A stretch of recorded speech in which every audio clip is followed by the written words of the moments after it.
शिवम अपने कमरे में आकर अपने पंचिंग बैग में अपना गुस्सा उतारते हुए मन में ही सोच रहा था कि यह अभिमन्यु कुछ ज़्यादा ही क्लोज हो रहा है। क्या कह रहा था कि वो मेरी सबसे अच्छी दोस्त है, मेरी बात कैसे टालेगी? तुम्हारी बात नहीं टालेगी और मेरी हर बात पे ना नुकुर, और तो और मेरी बात सुनने में भी प्रॉब्लम है। तभी उसके रूम में नितिन आते हुए कहता है कि क्या हुआ शिवम जी, आज किसका गुस्सा उतार रहे हो? कुछ नहीं जीजू, वो बस ऐसे ही। आप बताइए, कुछ काम था? नहीं नहीं, बस वो ये कहना था कि कुछ सोचा या नहीं। और अनन्या से बात की? क्या बताऊँ उसे, उसे तो मेरी बात सुननी ही नहीं है और उसके पास मेरे लिए टाइम भी नहीं है। वो बहुत बिजी है अपने दोस्त के साथ। दोस्त के साथ? मैं कुछ समझा नहीं। नितिन ने हैरान होते हुए कहा। कुछ नहीं जीजू, रहने दीजिए। नितिन उसकी हालत कुछ कुछ समझते हुए एक आइडिया निकालता है। अच्छा साले साहब, एक काम करिए, जिसके लिए मैं यहाँ आया हूँ, कल सगाई है पर अंगूठी की फिटिंग को लेकर के कुछ प्रॉब्लम हो गई है। तो क्या आप अनन्या के साथ जाकर देख लेंगे एक बार? क्या वो मेरे साथ जाएगी? उसके पास टाइम ही कहाँ है। अरे मैंने उससे बात कर ली है, वो नीचे आपका इंतज़ार कर रही है। आप चले जाइए ना। ठीक है, आप कह रहे हैं इसीलिए जा रहा हूँ, वरना मेरा मूड नहीं है बिल्कुल भी। वो अनन्या के साथ अपनी गाड़ी से निकल जाता है। गाड़ी में पूरे रास्ते शिवम अनन्या से कुछ नहीं कहता है। वहीं अनन्या भी हैरान थी कि आज ये इतना चुप कैसे है। वैसे तो हमेशा कुछ ना कुछ कहता ही रहता है। वैसे ठीक ही है, ऐसे ही रहे। दोनों ज्वेलरी शॉप पर पहुंचते हैं और अनन्या ज्वेलर को रिंग की सही साइज देकर उसकी फिटिंग ठीक करने के लिए कहती है। ज्वेलर उससे कहता है कि आपको कुछ देर बैठना पड़ेगा, मैं ठीक कर देता हूँ। शिवम और अनन्या वहाँ कुछ और देखने लगते हैं। तभी शिवम की नज़र एक डायमंड रिंग पे जाती है। उसे देखकर ऐसा लगता है कि जैसे कि वो अनन्या के लिए ही बनी है। वो जाकर वहाँ की एक सेल्स गर्ल से बात करके वो रिंग खरीद कर बाहर चला जाता है। वहीं अनन्या एक चैन पसंद करती है जिस पे ओम का पेंडेंट होता है। वो ऐसी 2 चैन खरीद लेती है और पेमेंट करके और सगाई की अंगूठी लेकर वहाँ से निकलकर गाड़ी में बैठ जाती है। पर शिवम वहाँ नहीं होता है तो अनन्या उसे कॉल करती है। तब तक शिवम वहाँ आ जाता है। कहाँ थे तुम? हम यहाँ घूमने नहीं आए थे, हमें घर भी जाना है, वहाँ भी काम है। पर शिवम पे तो जैसे उसकी कोई बात का असर ही नहीं पड़ रहा था। वो चुपचाप गाड़ी चलाने में बिजी था। वो जिस तरह से उसे इग्नोर कर रहा था वो अनन्या से बर्दाश्त नहीं हो रहा था। तो वो भी अपना ध्यान उससे हटाने के लिए अपने फ़ोन से बाकी सारे कामों का जायजा लेने लगती है। घर पहुंचते ही वो सीधे अपने रूम में जाती है और डुग्गू को देखती है कि वो सो रहा होता है। तो वो नीचे आकर बाकी सारा काम देखने लगती है। चलो अनन्या, खाना खा लो, रीमा जी ने कहा।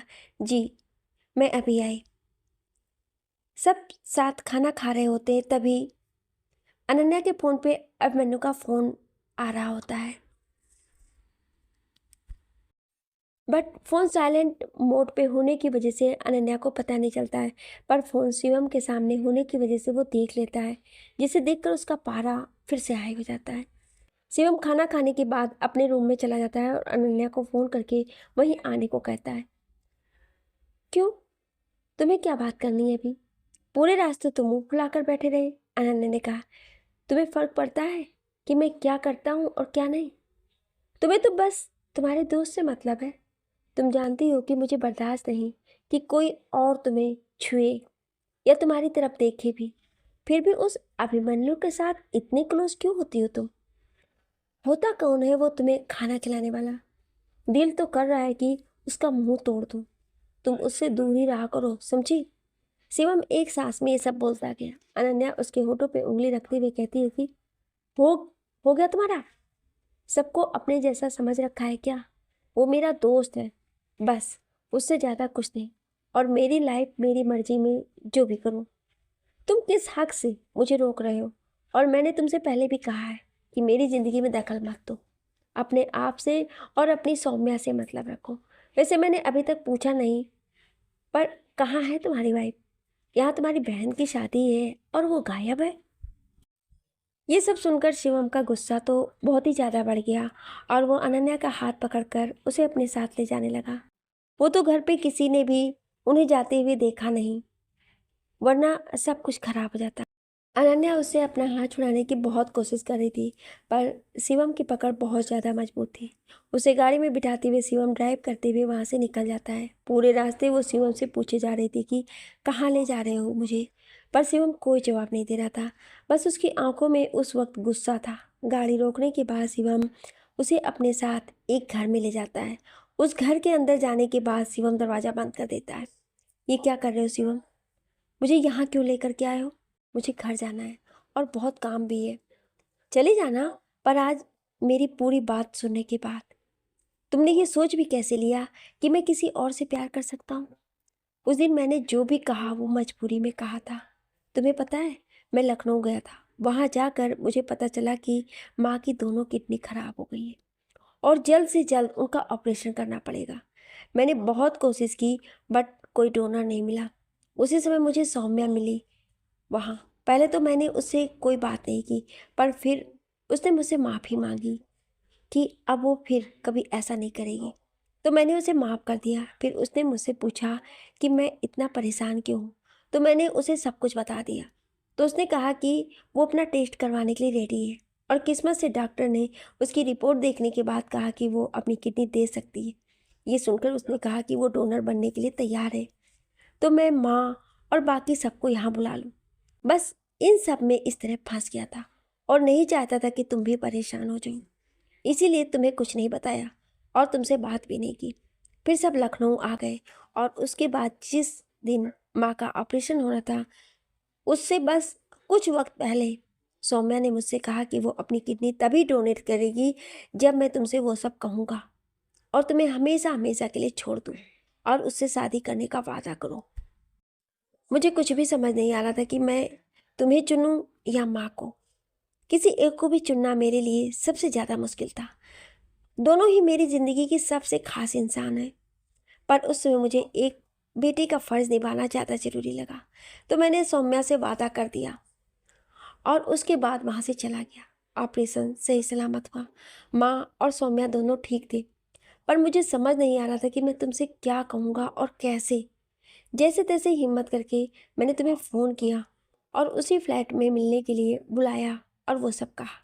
तुम्हें क्या लगता है कि मेरे लिए आसान था वो सब कहना? वो भी उस लड़की से जो मेरी ज़िंदगी है, जिसके बिना मेरा दिल धड़कता ही नहीं है।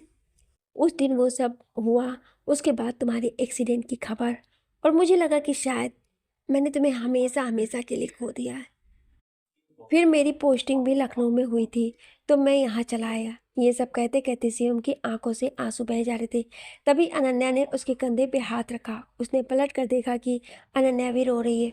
अनन्या उसके गले लग जाती है, रोते हुए कहती है कि इतना भी अपना नहीं समझा तुमने मुझे कि मुझसे अपना दुख बांट सको।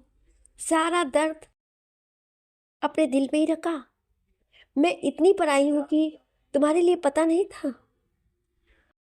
अनन्या उसे वहीं सोफे पे बिठाते हुए पानी देती है और कहती कि फिर क्या हुआ, तुम्हारी शादी हुई तो सौम्या कहाँ है?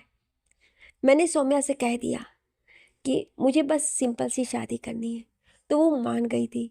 घर पे सब बहुत ज़्यादा हैरान और परेशान थे कि मैंने ऐसा फैसला क्यों लिया है, खास करके माँ। पर मैंने किसी को कुछ भी ना बताने का फैसला लिया था। वो तो मेरी किस्मत अच्छी थी कि नितिन जीजू मुझे वहाँ मिल गए, जो उसी हॉस्पिटल में डॉक्टर हैं।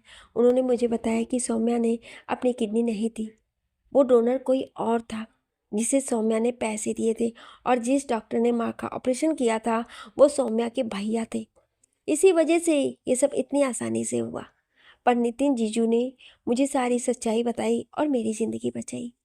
मेरी शादी कभी हुई नहीं अनन्या, और अगर उस समय मेरी शादी भी हो जाती तो भी मैं हमेशा सिर्फ तुमसे ही प्यार करता अनन्या। मैंने अपने दिल से सिर्फ तुमसे ही प्यार किया है अनन्या। ये सच सुनकर हैरान हो गई थी। उसे समझ ही नहीं आया कि वो क्या कहे। वो बस रोई जा रही थी। तभी शिवम उसे पानी का गिलास देता है। उसे देखकर अनन्या और भी ज़्यादा रोने लगती है और रोते हुए कहती है कि मुझे माफ़ कर दो, मुझे सिर्फ अपना दुख ही दिखा। मैंने सिर्फ तुम्हारा धोखा देखा, ये नहीं देखा कि तुमने ऐसा क्यों कहा है। सॉरी शिवम, मैं जानती हूँ कि मैंने तुमसे जो भी कहा उसके लिए तुम मुझसे बहुत नाराज़ हो, पर हो सके तो मुझे माफ़ कर दो। इससे ज़्यादा अनन्या कुछ कह ही नहीं पाई और रोने लगी। शिवम उसे चुप कराते हुए कहता है कि मैं तुमसे नाराज़ था ही नहीं, तो माफ़ करने का सवाल ही नहीं आता है। माफ़ी तो मुझे तुमसे मांगनी चाहिए उस दिन के लिए, मैंने तुम्हें बहुत हर्ट किया अनन्या, प्लीज़ मुझे माफ़ कर दो। मैं तुमसे अब नाराज़ नहीं हूँ बुद्धू। वैसे अब चले घर पे, बहुत सारा काम है और कल तुम्हारी बहन की सगाई है और डुग्गू भी मुझे ढूंढ रहा होगा। वैसे ये घर किसका है? अनन्या ने कहा। ये घर किसका है और बाकी सब मैं तुम्हें सब सगाई के बाद बताऊंगा।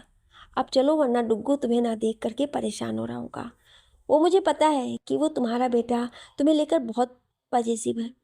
दोनों एक साथ घर के लिए निकल पड़ते हैं। वहीं अभी अनन्या को कॉल करता है। जब शिवम देखता है कि अभी फिर से कॉल कर रहा है तो वो फ़ोन काट देता है, फिर फ़ोन बंद कर देता है। ये क्या किया शिवम तुमने? मेरा फ़ोन बंद क्यों किया? और अभी कोई काम होगा इसलिए वो फ़ोन कर रहा है। हाँ मुझे पता है, वो बहुत काम करता है, पर वो तुम्हारे पीछे पड़ा रहता है हमेशा। यहाँ ही वो ऐसा कर रहा है तो पता नहीं कि वहाँ मुंबई में वो कितना ट्राई करता होगा। मेरा तो दिल करता है कि उसे ट्रेन में बिठाकर किसी ऐसी जगह पार्सल कर दूं जहां जाकर वो तुम्हें फ़ोन करना ही भूल जाए। वहीं अब मन्नू अनन्या के फ़ोन पे एक मैसेज करता है और बहुत ही ज़्यादा खुश हो जाता है। शिवम घर पहुंचने के बाद अनन्या को फ़ोन कर देता है और कहता है कि उससे दूर रहना, मुझे नहीं पसंद वो। पर शिवम, वो सिर्फ मेरा दोस्त है, उसके दिल में ऐसी कोई फीलिंग्स नहीं है मेरे लिए। रहने दो, तुम नहीं समझोगे। और अनन्या अपना फ़ोन लेकर अंदर चली जाती है। वहाँ अभी पहले से ही उसका इंतज़ार कर रहा था। अरे अभी तुम यहाँ? हाँ, वो मैं तुमसे मिलने आया था, पर तुम कहाँ गई थी? और तुम्हारा फ़ोन भी बंद था। शिवांश भी कितना परेशान हो गया था, तुम तो जानते ही हो कि वो तुम्हारे बिना कितना परेशान हो जाता है। तुम इतना परेशान क्यों हो रहे हो? वो उसका बेटा है, उसे भी फिक्र है उसकी। तुम तो ऐसे जता रहे हो जैसे कि सिर्फ तुम्हें उसकी चिंता है। वो कहीं काम से गई थी और फ़ोन तो कभी भी किसी का भी बंद हो सकता है, इसमें इतना परेशान क्यों हो रहे? शिवम ने अंदर आते हुए कहा। तुम्हें क्या प्रॉब्लम है शिवम? मैंने तो ये सब अनन्या से कहा और कुछ भी गलत नहीं कहा। शिवांश परेशान हो रहा था इसीलिए मैंने ये सब कहा। अभी ने गुस्से से कहा, तुम दोनों चुप करोगे? ये कोई तरीका है बात करने का? ऐसा लग रहा है जैसे दोनों अभी एक दूसरे का मर्डर कर दोगे। अब दोनों में से कोई कुछ नहीं कहेगा। शिवम, तुम अपने कमरे में जाओ और अभी तुम मेरे साथ चलो। ये सुनकर तो शिवम के गुस्से का हवा मिल गई। वो पैर पटकते हुए वहां से चला गया। अनन्या भी अभी को लेकर अपने कमरे में चली गई। अब बताओ अभी क्या बात करनी थी तुम्हें? अभी बोलने ही वाला था कि तभी टुक्कू वहां आता है और कहता है कि मम्मा, आप कहाँ चली गई थी? देखो ना, मैं गिर गया था और मुझे चोट भी लग गई थी और फिर बड़ी ने दवा लगा दी। कहाँ चोट लगी डुग्गू? देखो तो, ज़्यादा दर्द तो नहीं है ना? अनन्या उसे अपने सामने बिठाते हुए उसकी चोट देखने लगी। नो नो मम्मा, इतनी भी नहीं लगी है कि आप परेशान हो जाओ। वैसे भी मेरे पास तो सुपर मॉम है ना, तो मुझे कुछ कैसे होगा। अच्छा ठीक है, अब तुम यहाँ रेस्ट करो और यहाँ से हिलना मत। मैं अपना सारा काम करके यहीं तुम्हारा डिनर ले करके आऊँगी। ओके मम्मा, थैंक यू सो मच। अभी तुमने डुग्गू का ध्यान रखा। अरे कोई बात नहीं अनन्या, तुम इतना फॉर्मल क्यों हो रही हो? अब बताओ अभी क्या बात है? कुछ नहीं अनन्या, मैं तो बस ये कहने आया था कि कल सगाई है तो सारी तैयारियां परफेक्ट होनी चाहिए और मेरी कोई भी हेल्प चाहिए तो बताना।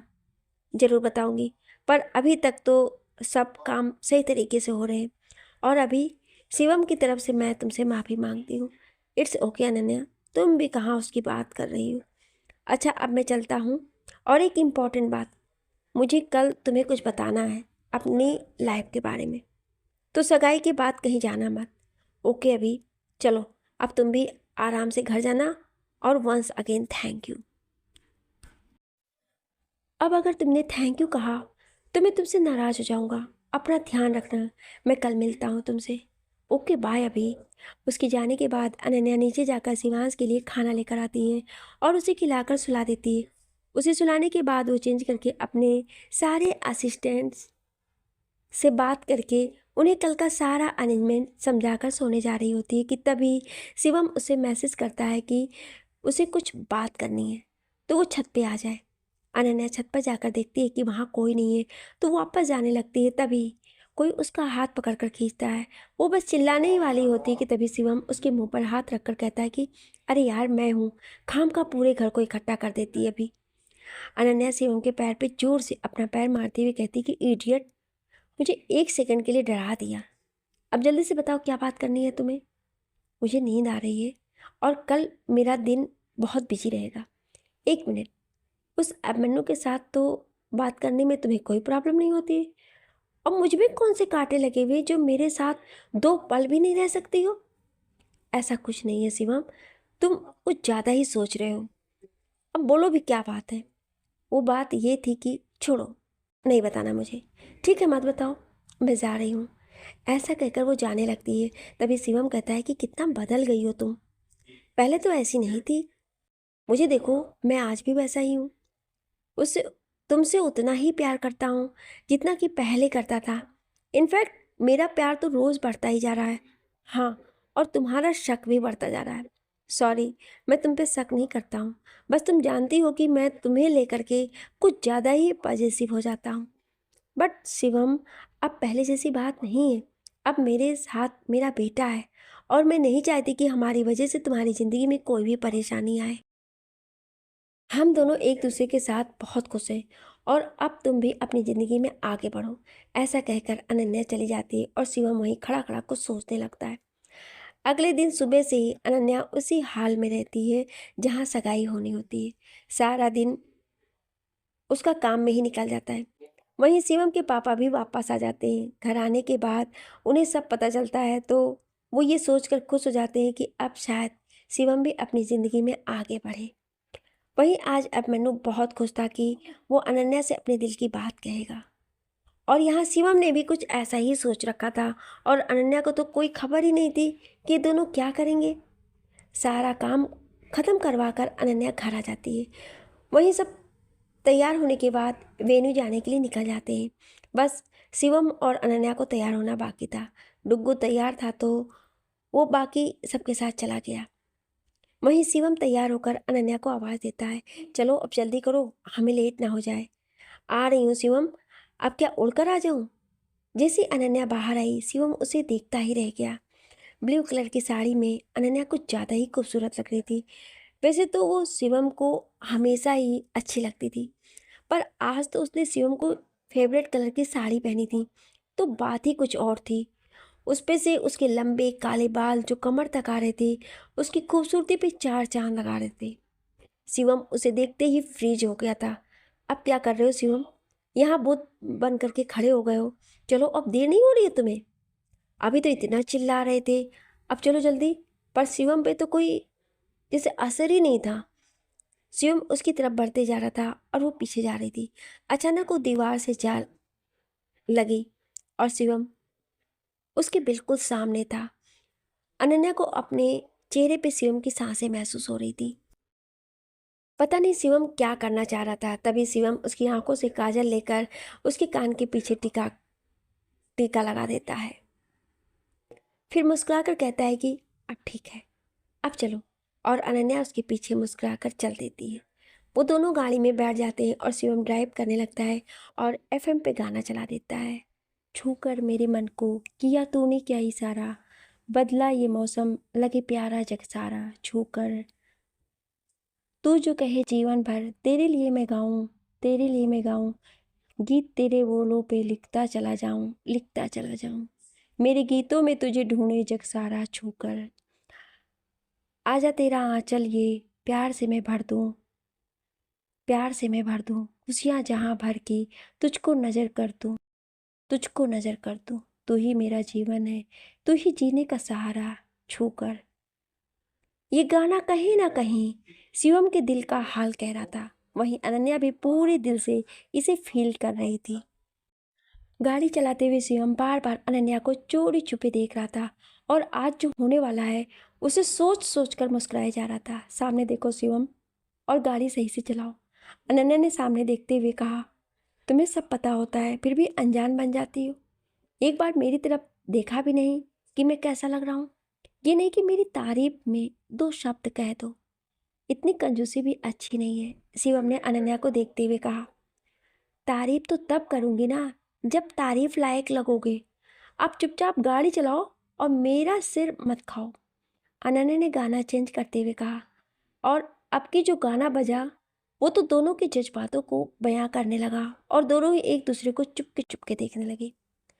सुन मेरे हमसफर, क्या तुझे इतनी सी भी खबर, सुन मेरे हमसफर, क्या तुझे इतनी सी भी खबर कि तेरी सांसें चलती जिधर रहूँगा, बस वही उम्र भर रहूँगा, बस वही उम्र भर। हाय जितनी हंसी ये मुलाकातें हैं उनसे भी प्यारी तेरी बातें हैं, बातों में तेरी जो खो जाते हैं।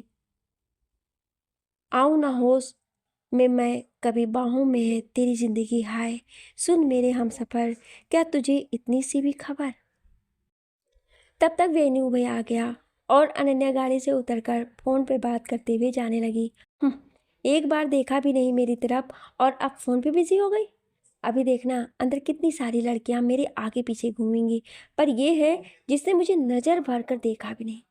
तभी एक ट्रक दूसरी तरफ से तेजी से आ रहा है और अनन्या तो फोन पे बात करते हुए रोड क्रॉस कर रही थी, तो उसका ध्यान बिल्कुल भी नहीं था। जैसे ही शिवम ये सब देखता है तो वो दौड़ते हुए आकर अनन्या को अपनी तरफ खींच लेता है और अनन्या उसकी बाहों में छुप जाती है। ये सब क्या है अनन्या, ऐसे कौन रास्ते पे चलता है? आंखें क्या घर पे छोड़ आई हो? अभी कुछ हो जाता तो मेरा और डुग्गू का क्या होता, सोचा है तुमने? In short angry young man mode on हो गया है। हमेशा इतने बड़े बड़े डायलॉग्स देती हो, पर आज खुद के लिए क्या हुआ? बेवकूफ लड़की, अगर तुम्हें कुछ हो जाता ना तो मैं खुद को कभी माफ नहीं कर पाता, पर तुम्हें तो कोई फर्क ही नहीं पड़ रहा है ना मेरे जीने या मरने से। मैं ठीक हूँ शिवम, तुम इतना परेशान मत हो। सॉरी, वो मेरा ध्यान नहीं रहा और मैं फ़ोन पे। ये बात वो पूरी करते उससे पहले शिवम उसका फ़ोन लेकर ज़मीन पर फेंक देता है। लो, ख़त्म हो गया सारा सियाप्पा। इसी फ़ोन की वजह से तुम्हारा ध्यान नहीं था ना। अब ना ये फ़ोन है, ना ही तुम्हारा ध्यान कहीं और होगा। और वो उसका हाथ पकड़कर उसे वेन्यू के बाहर गेट पे छोड़कर अंदर चला जाता है। शिवम रुको तो, मेरी बात सुनो। पर शिवम जा चुका था। अनन्या मन मारकर फिर भी अंदर जाती है और सारी तैयारियां देखने के बाद डुग्गू को खोजने लगती है और उसे ढूंढते हुए वो स्टेज पे जाती है जहाँ शिवम और डुग्गू साथ साथ बैठे थे। वहीं मुस्कान और निखिल के साथ दोनों की फैमिली भी होती है। पंडित जी पूजा करने के बाद उन दोनों को अंगूठी पहनाने को कहते हैं। दोनों रिंग एक्सचेंज करते हैं और दोनों के ऊपर फूलों की बारिश होने लगती है। शिवम बहुत गुस्से में था। वो अनन्या की तरफ बिल्कुल भी ध्यान नहीं दे रहा था। अनन्या बार बार उससे बात करने की कोशिश कर रही थी, पर वो उससे दूर ही भाग रहा था। अनन्या उसके पीछे जा रही होती कि तभी, सुनो ना अनन्या, मुझे तुमसे कुछ जरूरी बात करनी है। अभी ने उसे रोकते हुए कहा, जो कि शिवम ने देख लिया तो उसका गुस्सा और भी बढ़ गया। देखो अभी, हम बाद में बात करेंगे, इस समय मुझे बहुत ज़रूरी काम है, प्लीज़ अभी। और वो फिर से शिवम से बात करने की कोशिश करने लगती है। फंक्शन ख़त्म होने के बाद सब घर के लिए चले जाते हैं। सिर्फ अनन्या वहीं रहकर अब मन्नू से शादी की बाकी रस्मों के बारे में कुछ बात कर रही होती है। डुग्गू भी थक थक कर गाड़ी में ही सो गया था, तो वो शिवम के साथ आ गया था।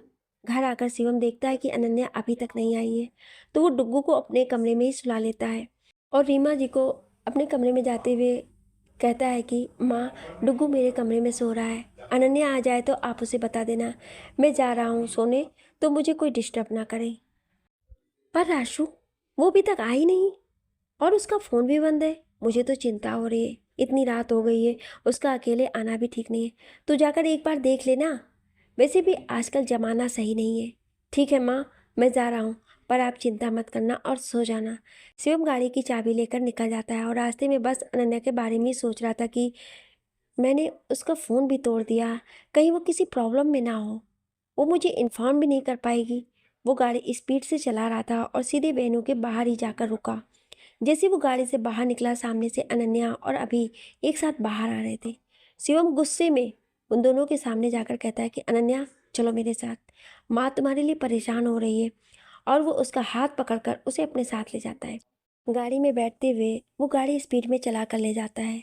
अनन्या समझ रही थी कि शिवम उससे बहुत ज़्यादा नाराज़ है, इसीलिए वो उससे बात करके उसकी नाराज़गी ख़त्म करना चाहती थी। वो शिवम, मेरा फ़ोन भी टूट गया है और तुम सब चले गए थे और अभी को कुछ काम की बातें डिस्कस करनी थी। हम बस वही बातें कर रहे थे। मैंने तुमसे कुछ नहीं पूछा है। तुम्हारा जो भी मन करे वो करो। मुझे कोई वजह बताने की ज़रूरत नहीं है। मैं यहाँ बस माँ की वजह से आया हूँ। बाकी तुम्हें जो भी करना है करो। उसकी बात सुनकर अनन्या को बहुत दुख होता है, तो वो आगे कुछ नहीं कहती। शिवम घर के सामने गाड़ी रोकते हुए कहता है कि डुग्गू मेरे कमरे में सो रहा है, तो उसे अभी जगाना सही नहीं होगा। तुम जाकर अपने रूम में सो जाओ। और वो वहाँ से जाकर अपने रूम में चला जाता है। अनन्या भी अपने रूम में जाकर परेशानी में इधर उधर घूम रही होती है कि अब शिवम को कैसे मनाए वो। शिवम इतनी आसानी से मानने वाला नहीं है। पूरी रात ऐसे ही बीत जाती है। सुबह के 4 बजे अनन्या की आंख लगती है। अब देर से सोने की वजह से वो देर से उठती है, तो देखती है कि घर पे कोई भी नहीं है। वो शिवम के कमरे में जाकर उसे देखती है तो वहाँ डुग्गू भी नहीं होता है। डुग्गू को ना देखकर वो बहुत परेशान हो जाती है। तभी शिवम बाहर आते हुए उससे बताता है कि सभी लोग निखिल और उसके परिवार के साथ शॉपिंग पे गए हैं और डुग्गू को मुस्कान अपने साथ ले गई है, तो उसकी चिंता मत करो। और उसके सामने एक बॉक्स रखते हुए कहता है कि ये तुम्हारे लिए है, लो। ये क्या है शिवम? अनन्या ने पूछा। खुद ही देख लो। और वहाँ से निकलकर वो लिविंग रूम में चला जाता है। अनन्या वो बॉक्स खोलकर देखती है तो उसमें न्यू मोबाइल रहता है और उसमें अनन्या का सिम भी रहता है। मोबाइल देखकर अनन्या बहुत खुश हो जाती है। वो बाहर आकर शिवम को थैंक यू बोलती है। देखो, मैंने ये सब तुम्हारे लिए नहीं किया। मैंने तुम्हारा फ़ोन तोड़ा था तो इसीलिए ला दिया है ये फ़ोन। बस इससे ज़्यादा कुछ नहीं। अब तुम जाओ, मुझे कुछ देर अकेला रहने दो। पर शिवम, मेरी बात तो सुनो। मुझे कुछ नहीं सुनना है। तुम जा रही हो या मैं जाऊं यहाँ से? शिवम ने गुस्सा होते हुए कहा। प्लीज शिवम, तुम यहीं रहो, मैं जा रही हूँ। और अनन्या रोते हुए वहां से चली जाती है। अनन्या तो रोते हुए अपने रूम में चली जाती है और दरवाज़ा बंद कर देती है। वहीं शिवम सोचता है कि मैंने कुछ ज़्यादा तो नहीं बोल दिया ना गुस्से में, पर मैं परेशान हूँ तो बस उसके लिए ही तो ना। वो भी चली गई। ये नहीं कि मुझे थोड़ा सा मना लेती, पर नहीं, अब मुझे ही मनाना पड़ेगा उसे। कुछ सोचते हुए वो नितिन को फ़ोन करके पूछता है कि उन्हें आने में कितना टाइम लगेगा। नितिन उन्हें बताता है कि उन्हें आते आते शाम हो जाएगी। क्यों, कुछ काम था क्या शिवम? ये सुनकर शिवम के चेहरे पे स्माइल आ जाती है। नहीं नहीं जीजू, आप लोग आराम से आइए। वो बस मैंने यूं ही फ़ोन किया था। चलिए अब आप लोग अपनी शॉपिंग एंजॉय कीजिए, मैं रखता हूँ। फ़ोन रखकर शिवम अनन्या के रूम की ओर जाता है और उसे आवाज़ देता है। अनन्या, दरवाज़ा खोलो, मुझे तुमसे बात करनी है। अनन्या दरवाज़ा खोलकर दूसरी तरफ मुंह करके खड़ी रहती है। काफ़ी देर तक दोनों कुछ नहीं बोलते हैं। तो अनन्या पीछे मुड़कर देखती है कि शिवम सिर झुकाकर कान पकड़कर अपने घुटनों पे बैठा था। उस समय शिवम इतना मासूम लग रहा था कि अनन्या का दिल कर रहा था कि उसके गालों को खींच खींच कर लाल कर दे। ये क्या कर रहे हो शिवम? उठ जाओ, ये सब करने की कोई ज़रूरत नहीं है। सॉरी अनन्या, वो मुझे इस तरह तुमसे बात नहीं करनी चाहिए थी। पर कल जो भी हुआ, वो जब भी मुझे याद आता है मेरा सिर फटने लगता है। मेरे सामने अगर तुम्हें कुछ हो जाता तो मैं क्या करता? एक तो इतनी मुश्किल से तुम वापस मेरी ज़िंदगी में आई हो। मैं फिर से तुम्हें खुद से दूर नहीं जाने दे सकता। तुम नहीं समझ पाओगी अनन्या, कल मेरा क्या हाल था। तुम्हें क्या लगता होगा कि मैं हमेशा तुम पे गुस्सा करता हूँ? पर उस गुस्से में भी तुम्हारे लिए फ़िक्र होती है, और उस गुस्से से कहीं ज़्यादा मैं तुमसे प्यार करता हूँ। ये सब कहते कहते उसकी आंखों से आंसू बहने लगते। आई एम सॉरी, प्लीज़ मुझे माफ़ कर दो। अनन्या उसे उठाकर सोफे पर बिठाते हुए कहती, इट्स ओके, तुम्हें माफ़ी मांगने की ज़रूरत नहीं है। पर तुमसे बस एक ही बात कहनी है जो मैंने पहले भी कई बार कही है। अपना गुस्सा कंट्रोल करना सीखो। पर नहीं, तुम हमेशा ऐसा ही करते हो। अनन्या बोले जा रही थी पर शिवम का सारा ध्यान बस उसके चेहरे पे था। कितनी मासूम लगती हो आज भी तुम। कुछ भी नहीं बदला है तुम में। तुम मेरी बात सुन भी रहे हो या मैं ही बोले जा रही हूँ? वैसे सॉरी शिवम, मैं आगे से हमेशा अपना ध्यान रखूंगी जिससे कल वाला हादसा दोबारा कभी ना हो। पर शिवम धीरे धीरे उसके करीब आ रहा था और अनन्या पीछे हटते जा रही थी। पर एक समय पे वो सोफे के बिल्कुल किनारे पे आ गई थी। शिवम, ये तुम क्या कर रहे हो? अनन्या ने घबराते हुए पूछा। अभी तो मैं कुछ नहीं कर रहा हूँ, पर अगर तुम मेरे इतने ही पास रही ना तो जरूर कुछ कर दूंगा। अच्छा सुनो, मैं तुम्हें एक शर्त पे ही माफ़ करूंगा। ये क्या बात हुई शिवम? मैंने तो तुम्हें झट से माफ़ कर दिया था, पर अब तुम ये कौन सी नई शर्त रख रहे हो? देखो, वो तुम्हारी बात थी, मैंने तुम्हें हर्ट किया, उसके लिए माफ़ी मांगी और तुमने मुझे इतनी आसानी से माफ़ कर दिया, पर मैं इतनी आसानी से माफ़ नहीं करूँगा। तो मेरी शर्त ये है कि आज रात 9 बजे मुझे उसी घर में मिलना जहाँ मैं तुम्हें लेकर गया था। और याद रखना, जब तुम वहाँ आओगी माफ़ी तभी मिलेगी, वरना। और इतना कहकर शिवम वहाँ से चला जाता है। अनन्या वहीं बैठी बैठी ये सोचने लग जाती कि पता नहीं अब आज ये क्या करेगा। कुछ देर बाद अभी अनन्या को कॉल करके कहता है कि उसे कुछ ज़रूरी बात करनी है, तो वो आधे घंटे बाद उसे लेने आएगा, वो रेडी रहे। अनन्या शिवम को बताने में हिचकिचा रही थी कि कहीं वो गुस्सा ना हो जाए। जैसे तैसे हिम्मत करके वो शिवम के कमरे में जाती है। वो मुझे तुमसे कुछ कहना था शिवम। हाँ कहो, क्या बात है? वो मुझे अभी कुछ ज़रूरी काम की वजह से अभिमन्यु के साथ जाना पड़ रहा है। मैं कुछ देर में आ जाऊंगी। ठीक है जाओ, पर याद रखना 9 बजे तुम्हें मुझसे मिलना है, तो जहाँ भी जाना टाइम से आ जाना। और कल वाली गलती दोबारा नहीं होनी चाहिए। आज मैं भी नहीं हूँ तुम्हारे साथ, समझी ना? उफ, तुम तो मुझे कोई छोटा बच्चा समझते हो, जैसे कि मैं जानबूझकर ये सब करती हूँ। वो सब मुझे नहीं पता। अब जल्दी जाओ और जल्दी से वापस आना। Okay bye Shivam. और अनन्या अभी के साथ चली जाती है। हाँ तो बताओ अभी क्या बात करनी है तुम्हें? वो अनन्या, मुझे समझ नहीं आ रहा है कि मैं कैसे कहूँ। तुम तो सब जानती हो मेरे बारे में, मेरी फैमिली के बारे में। हाँ, पर तुम ये सब क्यों कह रहे हो? जो भी बात है वो सीधे सीधे बताओ। वो अनन्या माँ चाहती कि मैं शादी कर लूँ। तो ये तो बात बहुत अच्छी हुई। आखिरकार कब तक तुम इस तरह रहोगे? पिछले 5 सालों से देख रही हूँ तुम्हें, किस तरह तुमने सब कुछ संभाला है। अगर तुम नहीं होते तो आज आंटी जी और कुहू का क्या होता। पर अब तुम भी अपनी लाइफ में आगे बढ़ो। पर अनन्या, मैं किसी को पसंद करता हूँ और वो माँ और कुहू को भी पसंद है।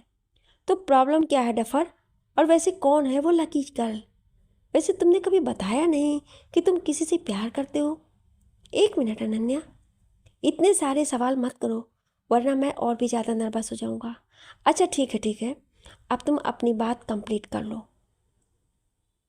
वो अनन्या, मुझे ये कहना था कि तभी शिवम अनन्या को कॉल करता है। अभी 1 मिनट, शिवम फ़ोन कर रहा है, बस उससे बात कर लो। हाँ शिवम बोलो, क्या हुआ?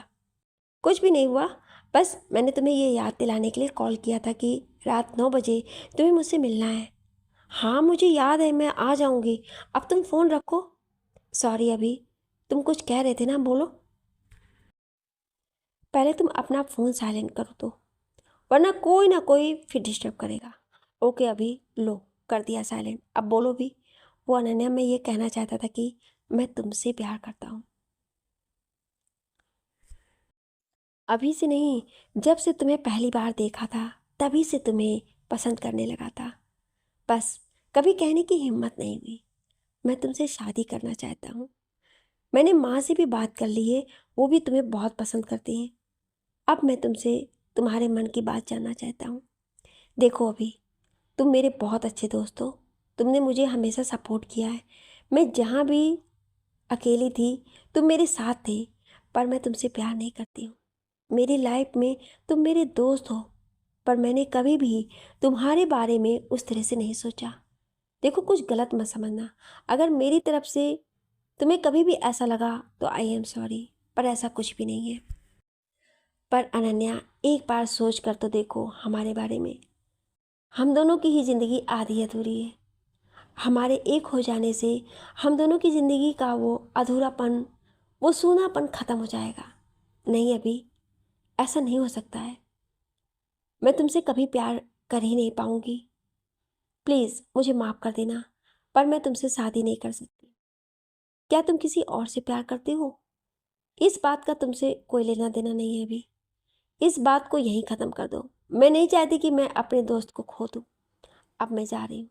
और अनन्या टैक्सी पकड़कर घर चली जाती है। घर आते आते उसे 7 बज जाते हैं। घर आकर वो देखती है कि अभी तक सब शॉपिंग से आ गए हैं। मम्मा देखो, मैंने क्या क्या शॉपिंग किया है आज। शादी के लिए न्यू कपड़े खरीदे हैं। कैसे हैं ये? बहुत ही अच्छे हैं। पर तुम्हें यूँ किसी से नहीं लेना चाहिए था। मुझे कहते मैं ले आती। वैसे खरीद कर किसने दिए? वो अनन्या दी। शिवम भैया ने अपना कार्ड दे दिया था। और ख़ास कहा था कि शिवांश को जो भी लेना है उसे दिला दे। मुस्कान ने कहा, अब आप टेंशन ना लो, अब चलिए सब खाना खा लेते हैं। वैसे भी सब बहुत थक गए हैं, सारा दिन हमने बहुत मस्ती की है। मैं आपको कल अपने सारे कपड़े दिखाती हूँ। अच्छा ठीक है, चलो सब। अनन्या ने किसी को भी कुछ ना बताने का फैसला किया और सबके साथ खाना खाने लगी। खाना खाकर सब अपने कमरे में सोने चले जाते हैं। वहीं अनन्या के फ़ोन में एक मैसेज आता है कि लेट मत होना। डुग्गू भी थक कर सो गया होता है तो अनन्या उसे रूम में सुलाकर उसी घर पर जाती है जहाँ शिवम ने उसे बुलाया था। वहां तक पहुंचते पहुंचते मौसम भी खराब होने लगा था। बादल गरज रहे थे और तेज हवा भी चल रही थी। वहां काफ़ी अंधेरा था तो अनन्या अपने मोबाइल की फ्लैश लाइट ऑन करके शिवम को आवाज़ देती है, शिवम तुम हो यहाँ? शिवम। हालांकि उसे डर भी लग रहा था। एक तो रात के 9 बजे, उस पे से ऐसा मौसम और लाइट भी नहीं है। किसी को बताया भी नहीं कि कहाँ जा रही हूँ। कोई स्यापा हो गया तो कोई आ भी नहीं सकता यहाँ। अनन्या पसीना पसीना हो रही थी। उसे समझ नहीं आ रहा था कि वो यहाँ शिवम का इंतज़ार करे या यहाँ से चली जाए। अचानक से अनन्या का पैर किसी चीज़ से टकराया और वो गिरने ही वाली थी कि किसी ने उसे संभाल लिया। गिरने का सोचकर अनन्या जोर से चीखने लगी तो शिवम उसके मुंह पे हाथ रखते हुए कहता है कि इस मौसम में इस तरह चिल्लाओगी तो लोग समझेंगे कि कोई चुड़ैल है और डर के मारे भाग जाएंगे।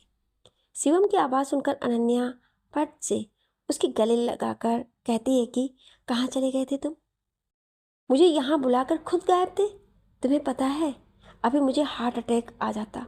मैं कितना डर गई थी। शांत हो जाओ अनन्या, वो मौसम ऐसा हो गया है जिस वजह से लाइट चली गई है यहाँ। अभी कुछ देर में आ जाएगी, तुम डरो मत, मैं हूं ना तुम्हारे साथ। वो अनन्या को वहीं सोफे पे बिठाकर कैंडल खोजने लगता है तो अनन्या उसका हाथ पकड़कर रोकते हुए कहती है कि कहाँ जा रहे हो तुम? मुझे अकेले में डर लगेगा। कहीं नहीं, बस कैंडल लेने जा रहा हूँ और कुछ नहीं होगा तुम्हें, तुम डरो मत। पर अनन्या का डर कम होने का नाम ही नहीं ले रहा था। तो शिवम उससे कहता है कि अच्छा चलो मेरे साथ। वो उसे अपने साथ किचन में ले जाता है जहाँ कैंडल थी। शिवम कैंडल जलाकर टेबल पर रखते हुए कहता है कि अब तो ठीक हो ना तुम? हाँ, बस इतना ही कह पाई अनन्या। शिवम कैंडल की रोशनी में अनन्या को देखते हुए सोचता है कि डरते हुए भी तुम कितनी प्यारी लग रही हो और इस कैंडल की रोशनी में तो तुम्हारा चेहरा और भी प्यारा और मासूम लगता है। क्या हुआ शिवम, क्या सोच रहे हो? कुछ नहीं, बस यही सोच रहा हूँ कि तुमसे कैसे कहूँ। देखो, मुझे बड़े बड़े डायलॉग्स नहीं आते हैं और ना ही मैं ऐसा कुछ कहूँगा, पर अनन्या मेरी ज़िंदगी में आज भी सिर्फ तुम ही हो। मैं तुमसे बहुत प्यार करता हूँ। प्लीज़ मेरी ज़िंदगी में वापस आ जाओ। मैं, तुम और डुग्गू तीनों एक साथ बहुत खुश रहेंगे। मुझे पता है तुम भी मुझसे प्यार करती हो, बस मान नहीं रही हो। पर अनन्या, कभी ना कभी तो तुम्हें इस सच को मानना पड़ेगा। मैं तुम्हारे बिना अब नहीं रहना चाहता हूँ। बहुत दूर रह लिए हम दोनों, पर अब नहीं। मैं तुमसे शादी करना चाहता हूँ। क्या तुम मुझसे शादी करोगी? देखो शिवम, इस बारे में हम पहले भी बात कर चुके हैं। मैं दोबारा तुमसे कह रही हूँ, मुझे नहीं करनी है किसी से भी शादी। मैं और मेरा मेरा बेटा खुश है अकेले। जिसे देखो वो मुझे मजबूर और अकेला समझकर मुझ पे एहसान करने चला आता है। अनन्या, तुम गलत समझ रही हो। मैं तुमसे प्यार करता हूँ, तुम पे एहसान नहीं कर रहा हूँ। देखो, तुम्हें जो करना है करो, बस मेरा पीछा छोड़ दो। मैं जा रही हूँ यहाँ से। अनन्या वहाँ से जाने लगती है। उसके पीछे शिवम भी उसे रोकने जाता है तो अंधेरा होने की वजह से वो टेबल से टकरा जाता है और टेबल पे रखा हुआ वास गिरकर टूट जाता है और शिवम के पैर में कांच का टुकड़ा लग जाता है और खून निकलने लगता है। अनन्या जब वास गिरने की आवाज़ सुनती है तो वो दौड़ती हुई वापस आती है और देखती है कि शिवम के पैर से खून निकल रहा है। तो उसे उठाकर वहीं चेयर पर बिठाते हुए दवाई का बॉक्स खोजती है। तब तक लाइट भी आ जाती है। अनन्या जल्दी से शिवम के चोट पे दवा लगाती है और कहती है कि देखा क्या हुआ? हमेशा अपनी मनमर्जी करते हो। कितनी लग गई तुम्हें? इतना खून निकल रहा है। मुझे कल इतना लेक्चर दे रहे थे, पर आज खुद को देखो। अब मैं गुस्सा करूं कल जितना? खुद को बर्दाश्त नहीं की। कोई कुछ भी बोले, भले दूसरे पे कितना भी चिल्ला लो। अनन्या लगातार बोले जा रही थी और शिव मुझसे देखे जा रहा था। अब क्या हुआ, कुछ बोलो, या आज भी गुस्सा करना है तुम्हें?